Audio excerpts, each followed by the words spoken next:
About 2 weeks ago, I put a post up on my community page, Q&A, asking you guys if you have questions for me, if you want to ask anything, put it in that post and we'll answer them and address them and just make a video out of it.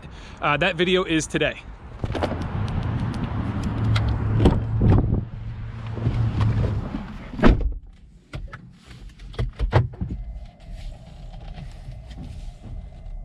First question, Casey asks, if I was to go with another electric vehicle, would I go with another Bolt, or would I go with the new Hummer EV that is coming out? And that is a no-brainer in my mind. I would definitely go with the Hummer EV. That truck is going to be absolutely amazing. Can't wait to start seeing them on the road and hopefully get to go to a dealership and actually check out one firsthand. Now, to kind of piggyback off that question, Robert asks, if I can go with any vehicle, money, no object, what vehicle would I go with? I would definitely right now go with the Tesla Plaid. I think loaded out, it's like 150,000 with the self-driving and all that sort of stuff. I love the idea of that car. One, the performance is absolutely insane. It's a lot of fun driving an electric car. As you guys know, I do that with my Chevrolet Bolt. I think a lot of people are really going to enjoy the experience once they get their, their hands on one and they start driving one. Like the regenerative braking and the instant torque, it's awesome. You're going to love it. But the Tesla Plaid is definitely the one I would go with if it was a new car I was buying today, with money being no object.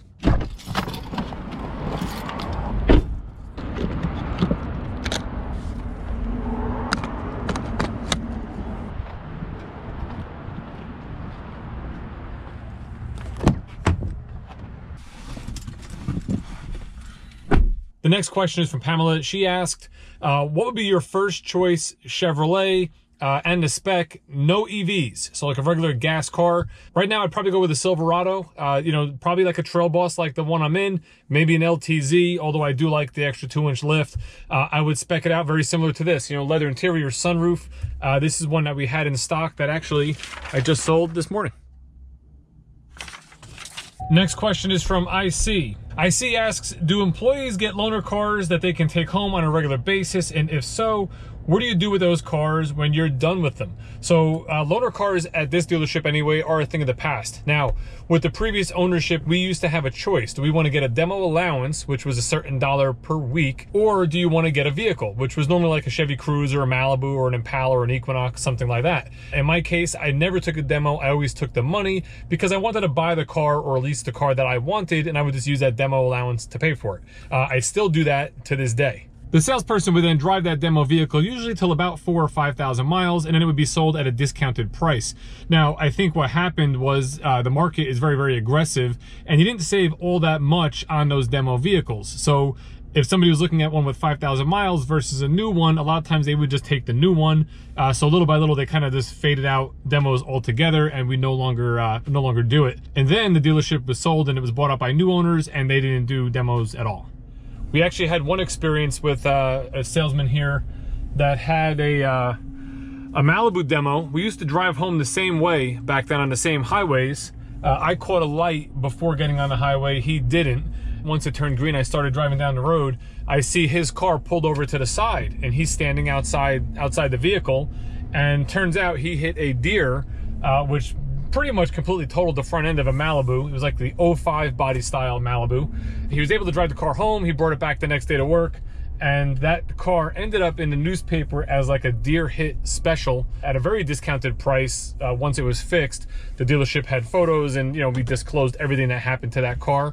And like many things, it sold. Somebody came in and liked the deal and didn't care that it had pretty much a major front end accident, and they bought it.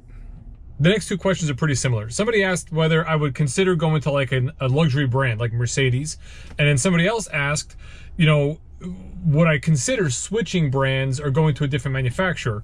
And if so, which one? And I never really gave it any thought. I started my career with Chevrolet back in 2004. I love the product. I like the idea of Camaros, Corvettes, Silverados. They're enthusiast type vehicles. People buy those, they mod them out, they do things like that, which is sort of what I'm into doing. So I was always a fan of the product. I also like the fact that Chevrolet has something for everybody. Not so much anymore because of sedans and that they phased out a lot of the sedans. But for a long time, you had like compact cars, you had the SUVs of all different sizes, you had the pickups, you had the commercial vehicles, the commercial vans, the sports cars.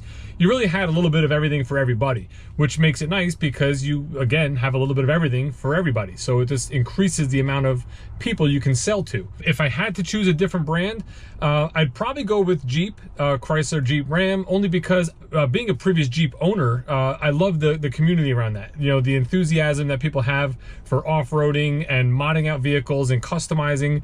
I love that. That's why I hopped in this Gladiator, just to kind of go over this question. If you look at this Gladiator, like, it's a really cool looking vehicle on the outside. You know, it's got some nice trim work on the inside. You know, it's an enthusiast type vehicle, you know, the Wrangler and the Gladiator especially.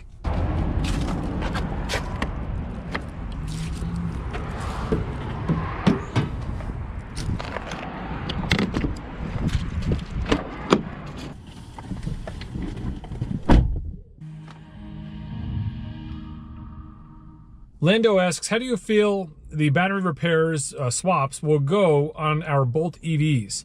If you have any EV technicians at our location that are trained to do the recall, I don't know if anybody was trained on the recall at all as of yet. We have had, that I can remember, probably only 2, maybe 3 Bolt battery swaps that were done. I only remember that because this garage here behind me is where they would store the batteries, and they come in these big, huge black crate-like cases. And I know they drop down from the bottom and they pop the new one up. I don't know how involved that process is, but, you know, we definitely have technicians here that can do it, as most Chevy stores, because if you're selling the Bolt and you're selling electric cars, you have to have people that are certified to work on them. So I think that process, once we figure out whatever that is, will go very easily. I just had a client come in and look at Silverados that watches the channel. Dan, thank you for stopping by. I appreciate it. We're going to handle a couple more questions here, and then we're going to end this video. I like this one. What's the best way to handle an objection from a customer who is objecting because of the market adjustment? Market adjustments are big right now. You know, this is what dealers are doing. Yes, we're doing it as well. The Silverado I'm in right now has a market adjustment on it, $3,000 over MSRP. The gentleman that just left explained to me a local store that he went to was $66,000, I think, $6,000 over. There was another store that was $5,000 over. So in my opinion, yes, this is something that's frowned upon, obviously, with dealerships, right? Charging over MSRP. I'm doing it 2 months. We did it September, we did it October. So I'm 2 months into doing this in a 17-year career. It's new to us as well. Our goal is to still be the best deal out there. So when we see other dealers are at 5, 6, 8, 10,000 over, and we're at 3, yes, we're still less than the competition in our current marketplace. That's always been the goal. So even when we were selling cars below MSRP, below invoice, the goal was always to still try and be less than your competitors, because the majority of people will buy based on price. So the thought process on how we price our vehicles is really no different. It's just the market that's different and the supply and demand that's dictating where those prices are. As far as a salesperson handling an objection to that, you know, I think you have to agree with customers. I think you have to understand that, you know, as a salesperson, you're going to lose business because of this, because a lot of people will not pay over MSRP, you know, and that's okay. Like that's what their decision is. So in my opinion, I mean, you know, treat people like you always would, give them great service. Don't pressure them. Don't find excuses and reasons why you're charging $3,000 over. Like, this is the market we're in. This is the times we're in. Unfortunately, it's like you do this or you wait. You wait it out, and hopefully things get better in the future. The problem is, like I was just talking to my last customer here now, you know, you hear about these magnesium shortages and all this other stuff that's going on.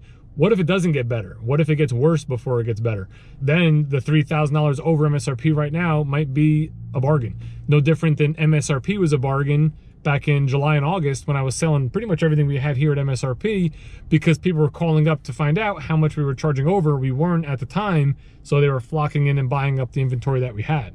We are for sure in crazy times, and I don't know about you, but I can't help but think how things might be different if there was a different man at the helm.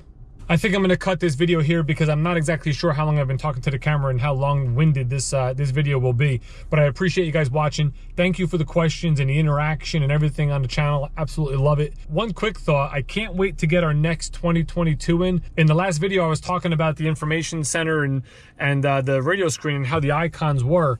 And I'm wondering, like in this one here, I can move these icons around. So I can take phone, click, hold, and drag it into a different position and reposition and move the icons, even pushing them onto another page. So if you can do that in that new system, that would solve my problem. That would solve it completely, because I can take all the icons that are gray in color and put them together, and I can take all the ones from Google and either put them on another page or something like that.